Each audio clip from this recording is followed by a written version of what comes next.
are people aware of whatever it is that you're selling or doing?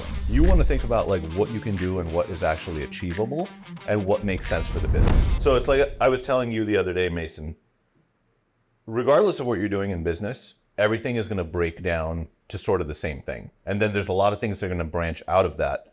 And a lot of people miss this because they think like Facebook is a marketing strategy or TikTok is a marketing strategy, but they're all just components of a greater marketing strategy, right? So when you start in the marketing business and you start like crafting, before you even think about platform, you want to think about audience and like the consumer psychology that influences buying decisions, right?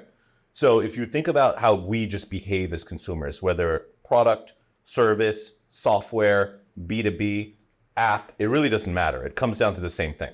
You've got awareness, you've got engagement, and then you've got action, right?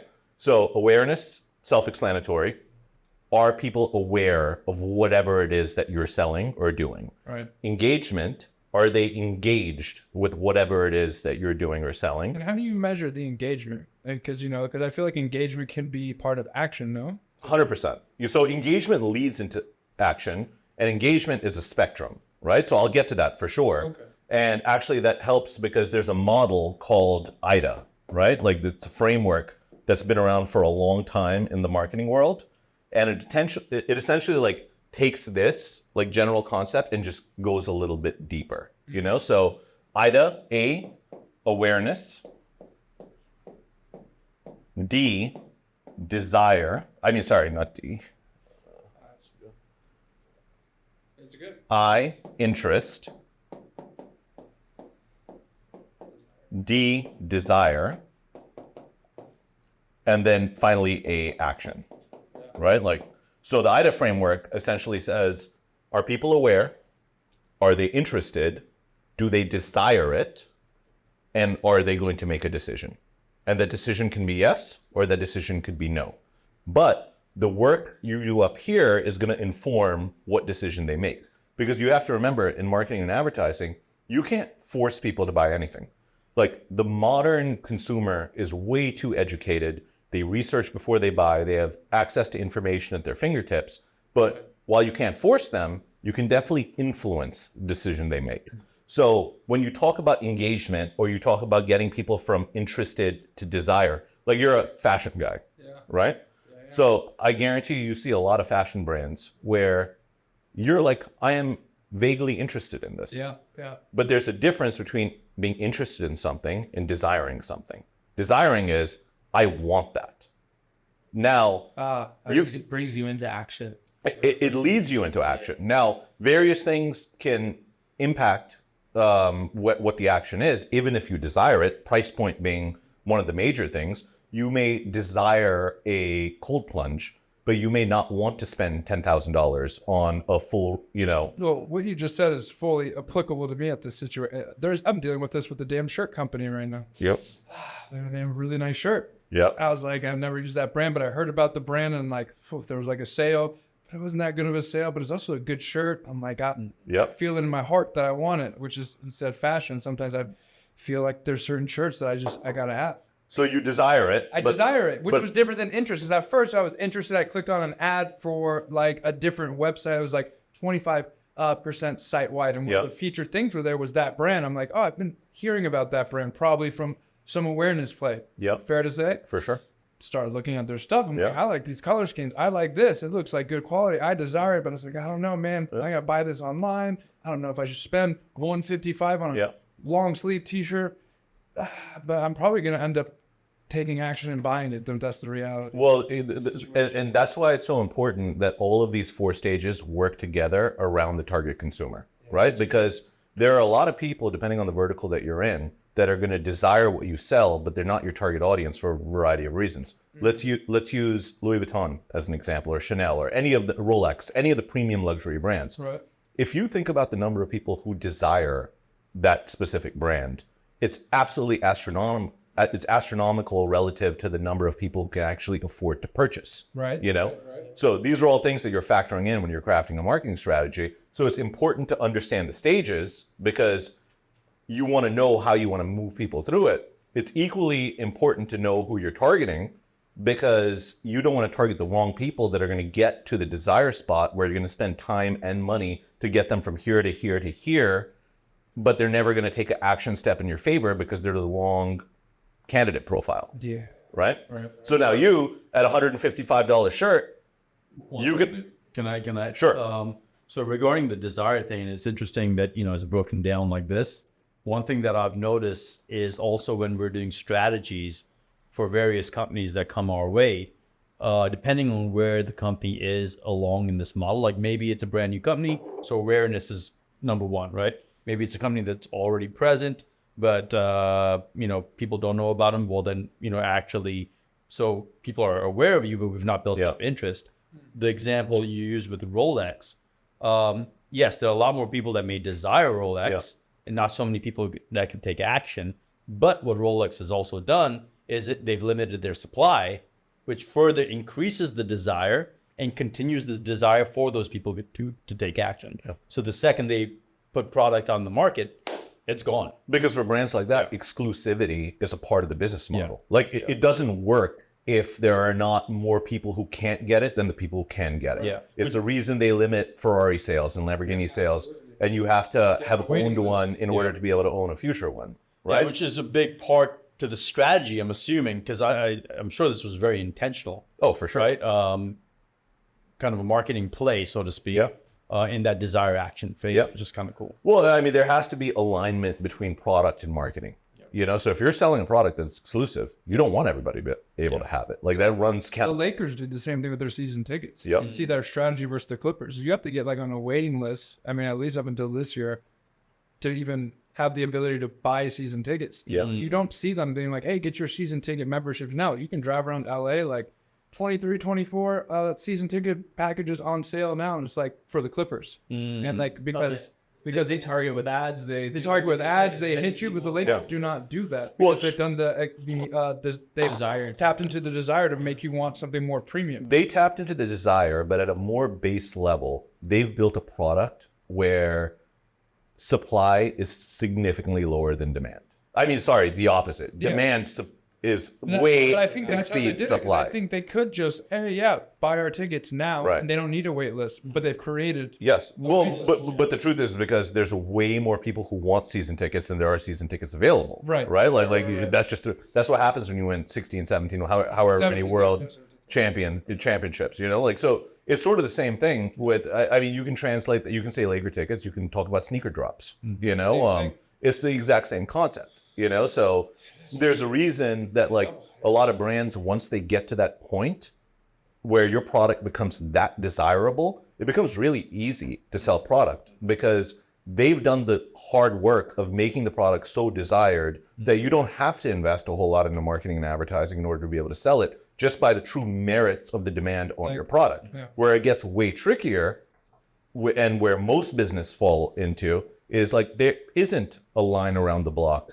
of people who are just clamoring to get in and buy season tickets or, buy whatever product you're selling. And that's where this process becomes so much more important, because these guys, they've front loaded all the work and now they're just reaping the rewards because they built a brand, whether it's sneaker industry, luxury market. Now, what I will say is this, even for bigger brands that don't necessarily fall into that luxury space, awareness, super important, and they know it. There's a reason that we saw brands like Doritos and M&M's and you name it, spending $7 million Super Bowl commercial just a few days ago, because they still know that they need to be able to keep the market share that they have. What was the big thing you noticed in all the Super Bowl ads?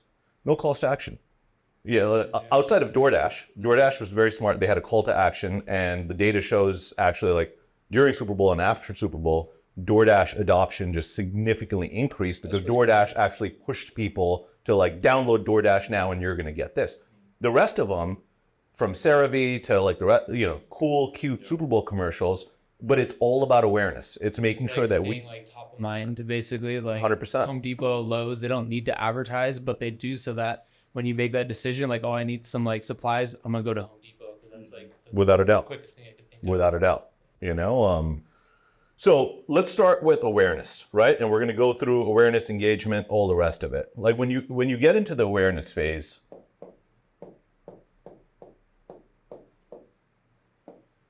you are trying to get attention for your business, your product, your company, your service, or whatever. And there's a bazillion ways to get interest for whatever it is that you are trying to sell. But that is going to be significantly determined by the resources you have, the budget you have, and the time you have. So what are some of the ways that someone can build awareness for their business? Social advertising. Yeah, okay. Ads. What else? Billboard. Sure. I would classify that under ads. Word of mouth be 100%. 100%. And I would classify that under sales. Right? So under sales, I would put networking, Would like collaborations be in that? partnerships. Like, no, still not. No, it's not. Rich, what did you say? Word of mouth. Word of mouth. No.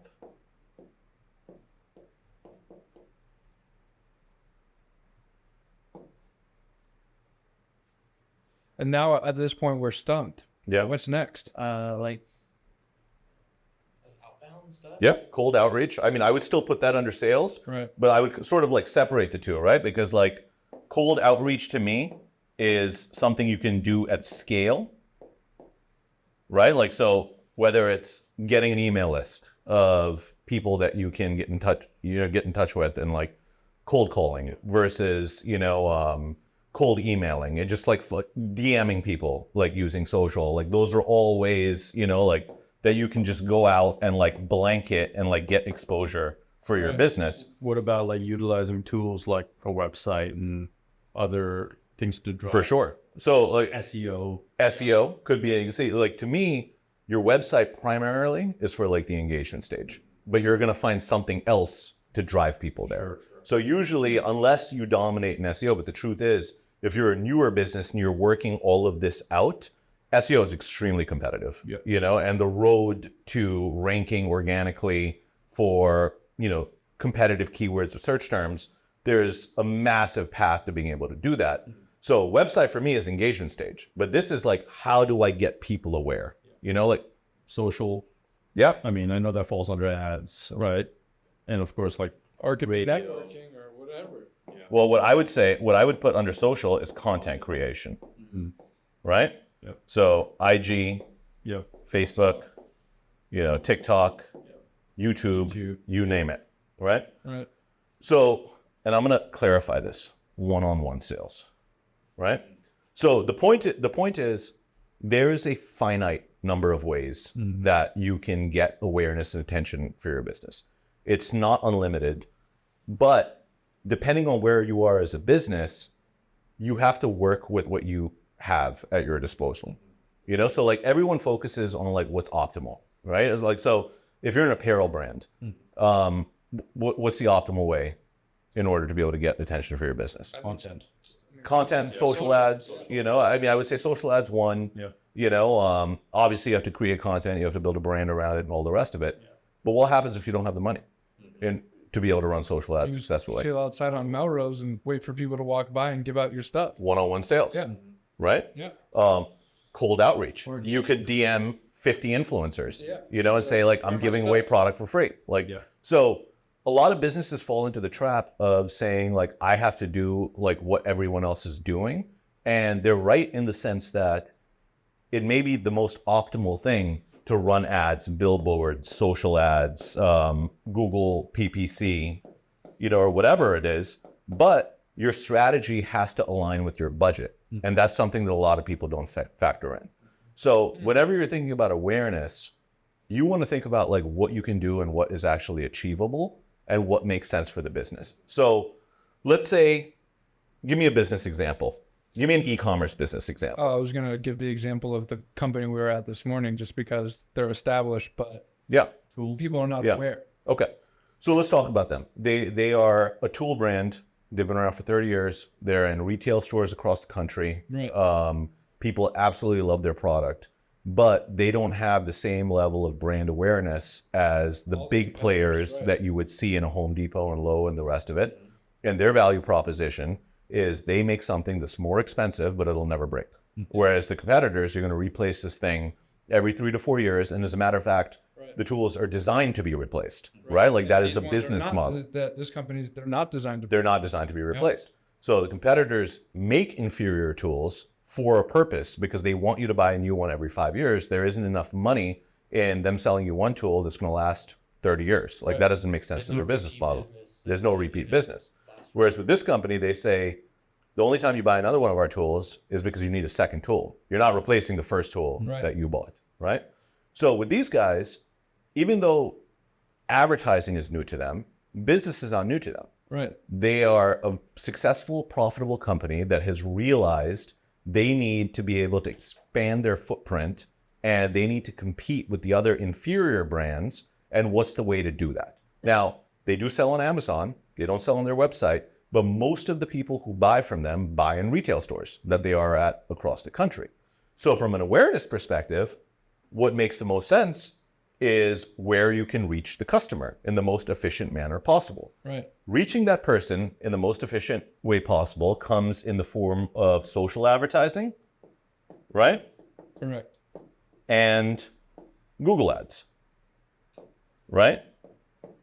Yes. They also do trade shows because retailers go to trade shows and they speak to people about different products and what they should put in their store. Their entire business has been built on the trade show model. People come there, they say, we love this product, we want to buy 1,000 and we want to put it in our store. They say, fantastic. And customers walk into the store and they buy the product when it makes sense for them. Absolutely. But there's an education lift for the product because if that person is looking at a product and they're just looking at boxes on the shelf, why do they know that they should buy product A over product B? And if they can't see the clear value propositions and differentiators between both of the products, now their product becomes a commodity. Right. And when it becomes a commodity, it's not desired. You don't desire commodities. Price becomes the great variable in purchase decisions when something becomes a commodity, because if I can't tell the difference between the two, I'm going to buy the cheaper one. And that's what makes it a commodity? That's what makes it a commodity. It's all the same? It's been commoditized. There's no difference. Whereas if we are able to use social ads and Google ads in order to be able to tell the story and drive people to places where they can learn more and they truly understand that if you're a professional in this space and you buy this product, you're not going to have to replace it for 30 years. It's never going to mess up on you. And if it does, we have your back. In the rare instance that it does mess up on you, like you have a customer service hotline where you get in touch with a real live body who's going to walk you through the process. These are all pain points that their target audience suffers from. 100%. But it's not communicated to a wider net of them. Yep, 100%. So now let's use another example and say in the awareness phase, right? And like I want to compare and contrast two companies of the same type that are in different stages. Okay, so company one, we have a financial investing firm, right? And it is 3 people who quit their jobs and they are starting this company, right? They're targeting consumers who want to invest in the financial markets. Right. Company 2, you've got the same thing, but they have been around for 20 years. They have a sales team of 15 people, and they've been very successful. How does the awareness strategy vary based on the company profile? One has more money than the other to invest in it. In advertising. Yeah. Yeah. Totally different. So what should that lead to? To their strategy of like for company one, probably like content, things like that they can generate themselves versus 2 where they need help with like the paid advertisement and like getting that out there. Yeah. With company one, 3 people just started a company. They probably don't have a whole lot of money in advertising. Yeah. Maybe they do, but they probably don't. In our experience from like a bunch of clients that we started to in this category, most of them don't have tens of thousands of dollars to spend a month, right? So they have to build awareness for their business through cold calling, networking. Of course, they can create content. They have to take whatever they can that doesn't take a lot of money, but instead they're trading time for money because they have time. They're newer. They don't have a whole lot of business, and they can use time as a resource. So they need to take strategies that involve time, not money. They also only have 3 people on staff. So they don't need a whole lot of wins if their margins are structured correctly in order for this company to be successful. However, on this side, these people have 15 people on the sales team, which means they've got payroll, they probably have offices, they probably have support staff, and they cannot bank on cold calling, content, and networking in order to be able to drive leads for that business that they can sell. So these guys are going to invest in paid advertising, right? Now, it's not impossible that they're also having just pure business development as a part of it, where they're cold emailing, cold calling and all the rest of it. Super possible. But paid advertising allows them to expand their reach in a way that doing all of this, it's going to struggle to catch up with it. Sure. So this is like a perfect example of you can have the exact same type of company, but depending on where the company is, how they're going to approach this is going to be significantly different, right? But it doesn't change from the earlier model that I was saying that it's still awareness as the top stage. It's just how do we utilize the different mediums and tools at our disposal to gain awareness. In this situation with company one that doesn't have money for advertising, they start closing deals out of networking and keep creating content and cold emailing and word of mouth and referrals. And as their business starts to build, and month 1 they lose money, and month 3 they lose money, and month 6 they break even, and by month 8 they're starting to turn a profit, they're going to get to the point where they're going to say, okay, this has worked to get us until this point, but now we need to invest in paid advertising in order to be able to accelerate. Exact same thing happened with our business. When Rich and I started the company, we didn't have massive paid ads budget. We had no paid ads budget. We were just 2 guys who had an idea. So we started right here. And then you get to a point where you start to hire people and you're like, we need more because I need the people to fulfill the services that I'm selling. So it's not like you have the luxury of not hiring those people. Like you need the graphic designers and content creators and paid ad specialists and the rest of it. But now you're like, I need to reach more people in a more efficient way because I need to make more money quicker in one time. And you slowly graduate into this model. Right. So the awareness, interest, desire, action, though that framework always stays the same, but what you line up against each will change as the company grows, as the company shifts. Make sense? It does make sense. Yeah. Okay. So let's go into interest and desire, right? I group these as one, even though the AIDA framework makes them 2 different things. But you have to understand that this stage essentially represents the buyer's journey, right? After someone has become aware of you, there's a path mentally before they go from, I know what this is and I'm going to buy it. Now, the speed of that path is going to change drastically based on the type of business. So if you're selling a commodity that's cheap and you just need it now, and you find out that there's this thing called Scrub Daddy, and it's a more efficient way to clean pots and pans because, it lasts longer. It's also $7.99. You can become aware of that and you can go from interest, desire, and action in 5 minutes, probably less than that. Now with Apple Pay, the speed at like those, types, it's instant, That's why I get for sure. So much. I buy stuff like that all the time. I'm like, yeah. But, regardless of like how fast, whether it's like 3 seconds or whether it's 2 years, like people are going through that mental process. It's our jobs and a brand's job to understand what that pathway looks like realistically and how do we move people from place to place to place to get them from aware, to get them interested, and ultimately get them desiring what you want, right?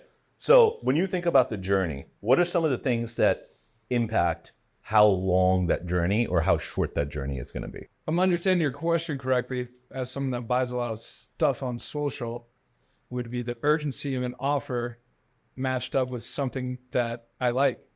Nope. The urgency of the offer is action.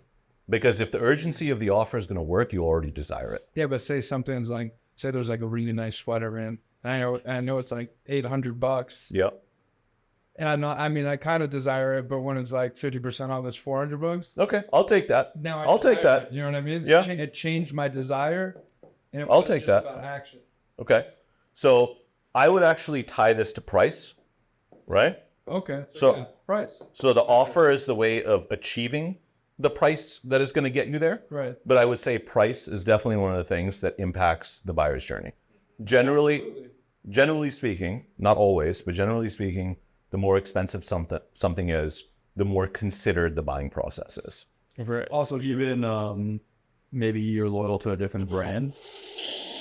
Like for the Sure. company, people might be loyal to DeWalt or whatever it might be. And it's like, I've always bought this. So to get me, even though it's interesting, I'm like, interesting. Yep. But now I'm thinking like, is it true? Yep. And then I guess as that awareness continues to grow and I start to educate myself more about it, or people are educating me about it, then it can slowly, I think, graduate into desire. Yeah. But I think it's a much longer process if I'm already committed to another brand that I'm used to. 100%. You know? So to me, that's trust, right? Like they don't like exactly what you just said. I'm skeptical. I don't know. It looks interesting.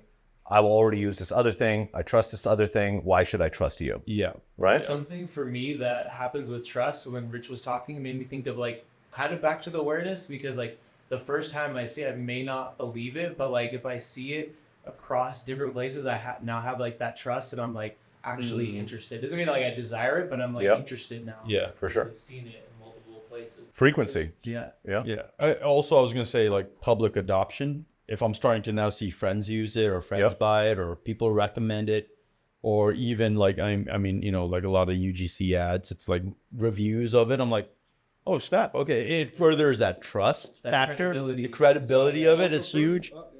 Yeah. Oh, there you go. Social proof. That's a good word. That's a good word, you know? I guess this probably has something to do with price, but is it a product that is a one-time buy or a subscription? Yep. So for subscriptions, I think more about I it think more too. because I'm like, I'm going to have to pay this either monthly or annually. Well, I make sure that, you know what, I could cancel it right after I subscribe to save a few bucks. And if I like it, I'll turn it back on. Yeah. So that's price and trust, Yeah. right? For sure. Because I don't trust you, so I'll try it first. Yeah. And if I like it, then I'll continue. Yeah. And I guess part of that is also like when, you know, people are like, oh, a 30-day money back guarantee. That's again, trust. Where if they have these guarantees, I'm more likely to be like, all right, I'll buy it right now. Yeah. Because I know I could try it out. Yeah. And if I don't like it, I'm going to return it. Yeah. I'm so lazy I don't return it, but I get it. I'm thinking more like software kind of stuff that I get pushed, you know? So, but yeah. So yeah, in the decision making process, that lowers my like threshold for like being like, all right, I'm gonna go all in. Yeah. Because like I have an out. Exactly. Yeah. Exactly. So this is sort of another one, sort of similar to trust, but different. Risk. Right? So it could be a company that you trust. It could be JP Morgan or, you know, someone who is wildly established, you know, where like you understand like that this company is reputable or, you know, whoever it is. But what if you're purchasing something where the risk of going wrong has significant detrimental impact to you? This happens a lot in the financial world. You know, even if a company is trusted, if you're in the sales process or an investment and you know that there's a perceived risk in what you're doing, there's a good chance that elongates the process, right? What else? Well, kind of what Rich was saying, software, like depending like if it's for yourself or even just for like a company, there's a huge amount of risk in buying software because people have to adopt it. What's like the ramp up? How long does it take to get people like with it? And like, is it gonna deliver on like all the promises that were in that software? Yeah, for sure. What about reputation? I guess that kind of Trust. part of trust, but like a company's brand and reputation. So for example, if like I get a really sick ad for something, which I've been hit by a number of times, but I've gone to the company's website to make the purchase and it's either difficult or clunky or something's off. I'm like, if it's not visually appealing on one of those things I don't know about, I'm not buying anything. yeah, the ad was like better than the place I went. I'm like, I don't know, man. Like that. You know, so Twist it. yeah, it erodes a number of things, right? There's a level of risk, there's a level of trust. social proof really isn't quite there because, again, I saw it on the ad. It looks great, but when I went, That's all you know. it was, so I don't know. It's like a mixture of all of those elements. So I moved risk over here because I'm going to add one more thing. And you're going to say it's sort of the same thing as price in a sense, like, but that's a value, right? Because all of these things are true. Price, trust, social proof, risk.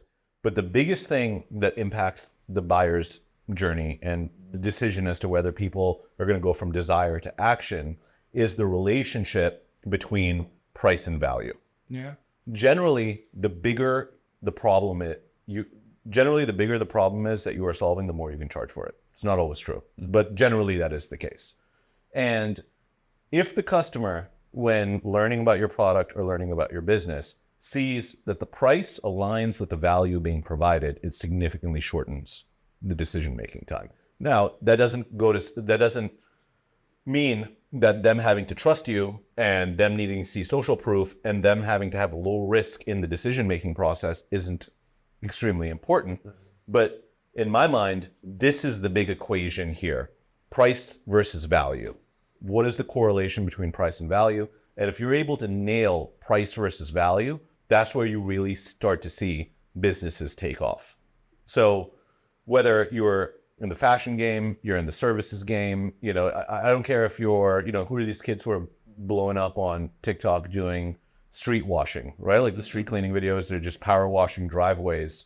If you are charging a price that's not that expensive and there's not a whole lot of competition in town, and that homeowner, when you knock on their door, sees that like for $79 or $199, whatever it is, this is going to get cleaned and I don't have to do it again for 3 years. There's so much value in there relative to that price, where even a knock on the door can turn into a sale, whereas usually we detest door-to-door salespeople.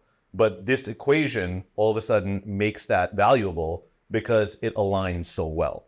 Versus if someone is coming to knock on your door to sell you an alkaline water tank that's $3,500, the reason that's such a tough sell, and those businesses still do that, is because the perceived value relative to price is just not there. One, they may not be educated on alkaline water. It's a massive price point, and all of that's going to lead you to say, like, this is not for me, generally. Make sense? It does. So now that we know, like, what are sort of the things that impact the journey, because those are all just concepts, right? So you've got your awareness play here, and all of the people who have become aware of your product are now getting into the interest phase, assuming that you've done this right. So what are the marketing mediums that you use at your disposal to get people from interest to desire and finally to action? Like your website? Of course. Website's big, right? Like social, all that. What do you mean by social, all that? Like social media platforms. How so? Like Instagram content ads. Okay. Earning a social follow. Yeah. Okay, so that's what I would say. I would say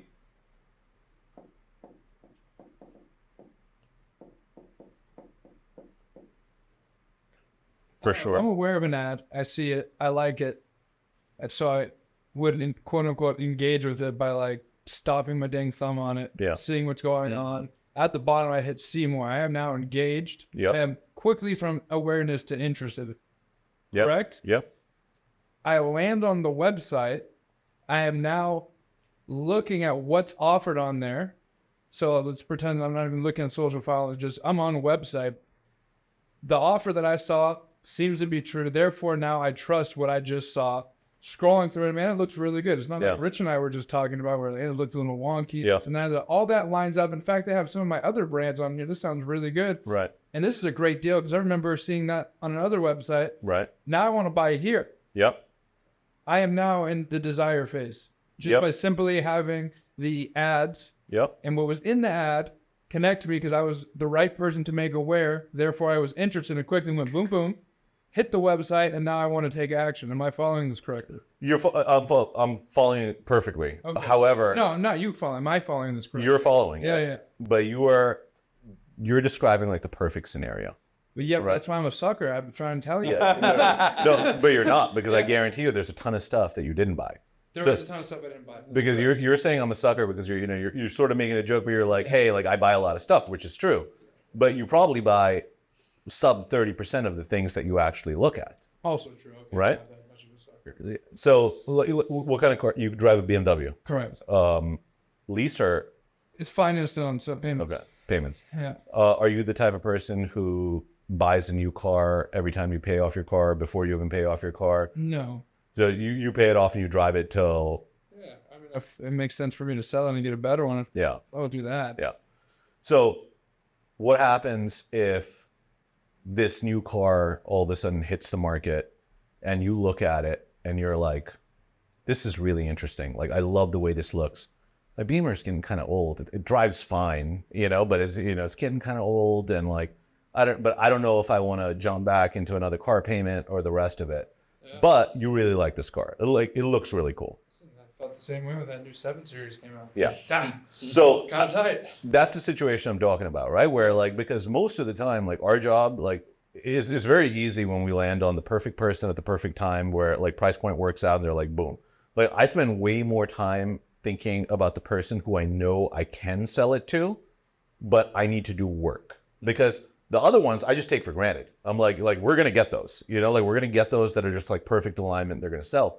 But I want to know how I can get Mason to move from his BMW 5 Series over to the Mercedes E-Class that came out that's brand new when he's a BMW guy. And that's where this process makes, all the difference, because brands are not like, if brands could just sell directly to people who are like wanting for their services, every brand would be killing it, but the truth is there's a lot of people who are a good fit for what you're selling. They just don't know it yet. And our job is to educate them, which is the whole point of advertising. So when we look at the mediums that like people go through, from awareness to awareness to making an action and going through the interest desire stage, we have a handful of ways to constantly stay in front of people, right? One, we can get them to our website. When we get them to a website, we can retarget them. So now we can continually push advertising to them. Like Calvin said, we can earn a social follow, and we can create content that educates, inspires, motivates, entertains, all the rest of it. We can get them on an email list, where now we can email them time after time after time after time and make sure that like we push them through the process. We could hand them off to a sales team, and they can get emails and they can get phone calls from a direct person, Right. especially if you're selling a service, who is trying to get them engaged and activated. So from a business's standpoint, it's important for them to figure out, like, once I've built this awareness, like what's next? How am I going to move people through this journey in order to get them to the end point, which is actually making a decision? But there's only a handful of ways to do it. The key is you have to be really good at it, because you can spend all this money or time in the awareness stage and drive people to an email list, but if your emails suck, they're gone. Whereas if you spend time really making sure that your emails inform, educate, if someone is at the beginning stages of trying to get into any health product or service, whether this is signing up for a gym, personal trainer, cold plunge, sauna, supplement, you name it. Let's not talk about the person who's like, I'm ready to buy, right? Like those people, they're searching for it, they're coming to Google ads, like they're purchasing. This way larger group of people that we're trying to get after, they're going to come to us and we're going to get them on the email list. And if the first email is sale and second email sale, third email sale, they're gone. They're opting out, or they're not even opening it. They're becoming unengaged. The email service won't deliver it. Versus email 1 is the benefits of cold plunging. Email 2 is what happens to insulin levels in your body when you cold plunge. Email 3 is what happens after 30 days of cold plunging. Same thing for yoga and supplements and pretty much any industry. So the key is, like, you have to have the right mediums in order to be able to push, but the quality of the content here is what really gets a person from this point to like desiring. Is it fair to say that you're pushing value through those channels of like retargeting them and then like eventually getting to an offer? For sure. But when I think of the word value, because value is such a broad term, right? It's like, how do you actually get someone to value something that they don't value? Well, like similar to what you were saying about the cold plunge was like, I'm not just telling you, but the cold plunge is made out of this pine wood. Right. It's double insulated walls. It keeps water cold at this temperature. But like the actual like value in doing cold plunges, Yes. like that kind of stuff. Like, Yeah, so I agree with exactly what you said.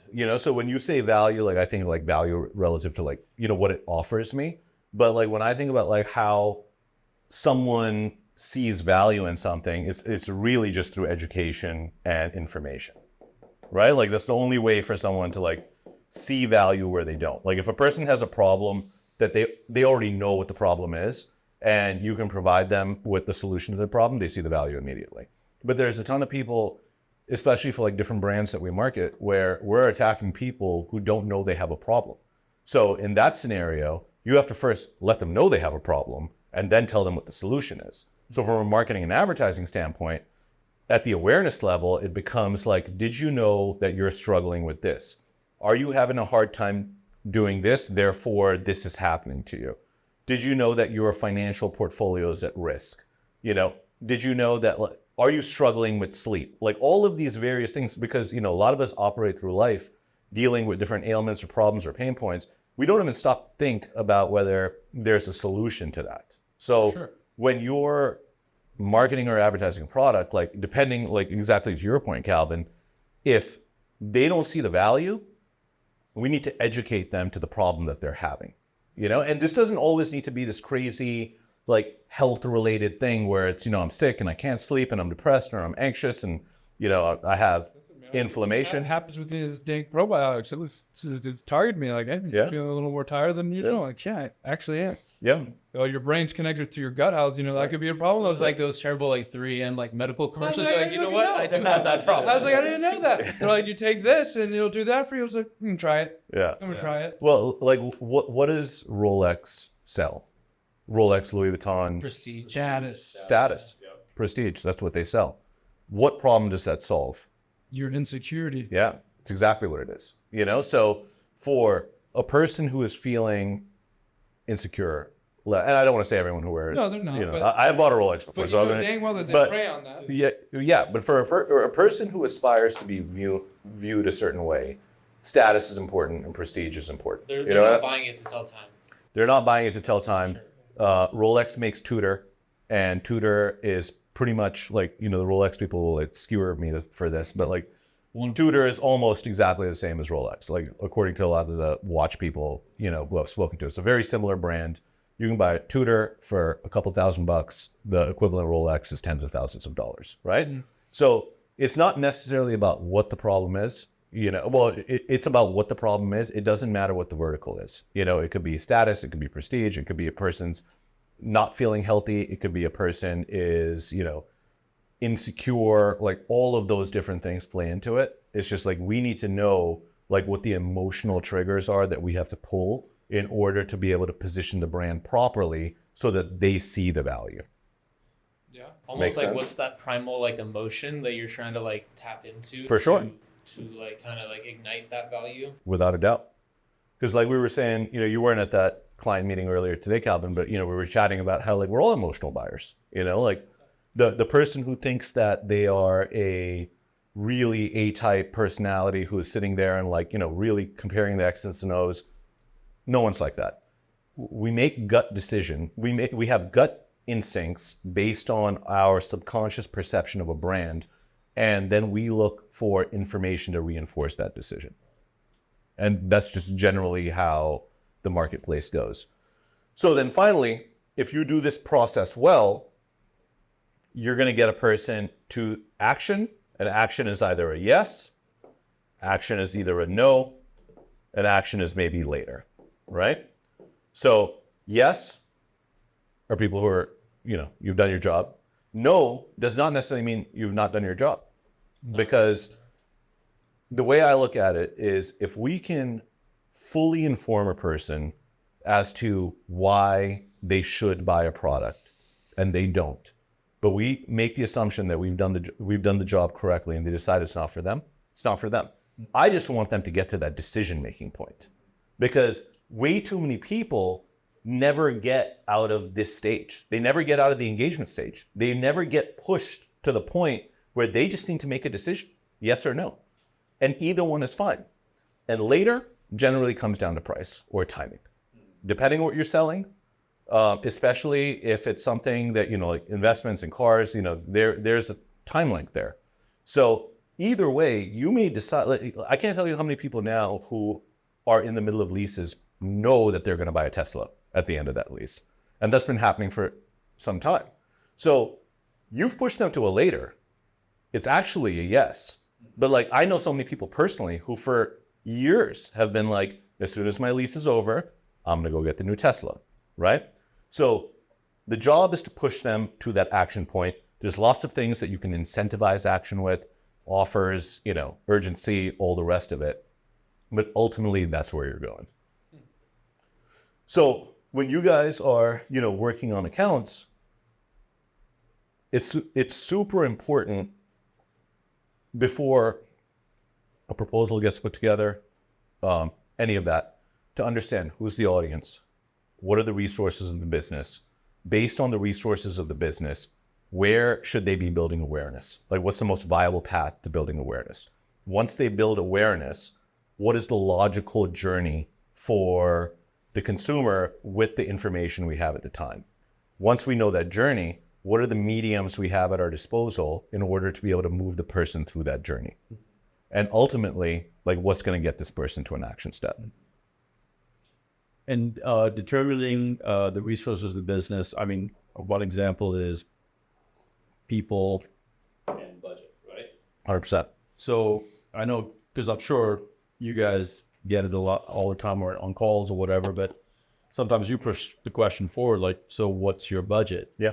Right? And they're like, well, I don't know yet. Yeah. It's difficult to move to the next step without fully understanding, well, what kind of investment are you able to make? Yeah. Not what you're going to make, right? Yeah. Going to make is different from able, but what are you able to make in order for us to put together a proper proposal that will hit your goals? Yeah. So how do you kind of get around that? Because if they're unwilling to reveal budget or even talk about a range, I guess what's the process of moving that conversation forward? The reason clients don't like to reveal budget is because they think they're getting sold on something. Yeah.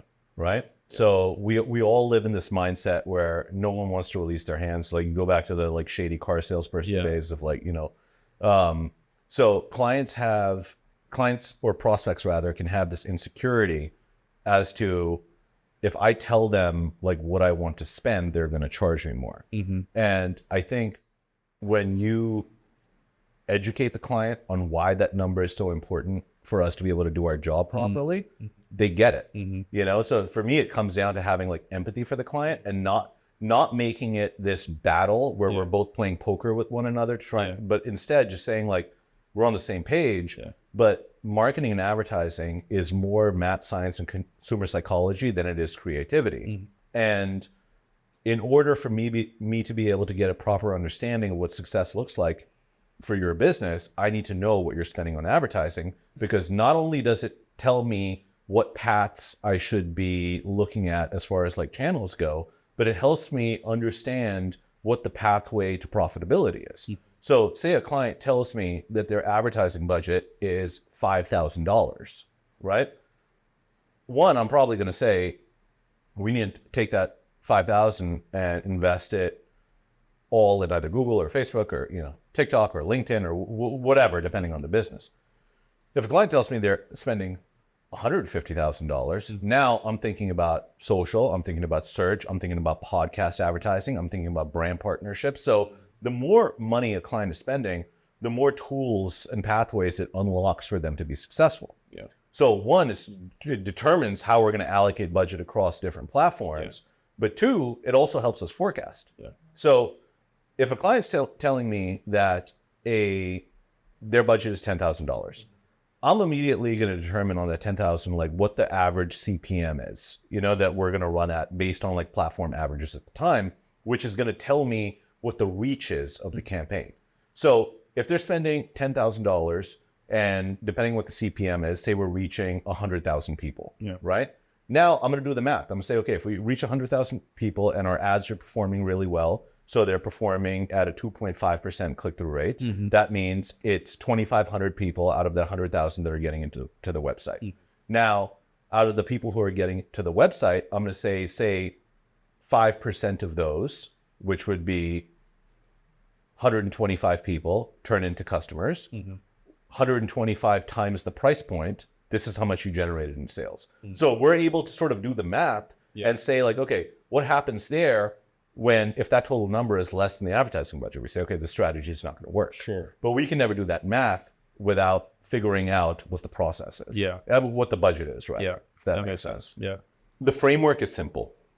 We're building awareness. We want to get people interested. We want them to desire whatever it is that we're selling, and we want them to take an action step. What they're going to do in those various stages is going to be determined solely on their resources and the budget that they have. And I am a big fan of work with what you've got. Don't aspire to be what you are tomorrow today, but work with what you have today and let tomorrow be tomorrow. So many businesses just want to like plan for tomorrow because like their mindset almost shifts from like, how do I get there to how do I be that now? But the reality is you just have to work with what you got. So if you don't have a whole lot of money, you don't have a whole lot of resources, leverage your time. Like that is what you have. If you have money, more opens up and it gets more efficient. But that is essentially the framework that you're going to use to build off, strategy-wise in every direction that you go.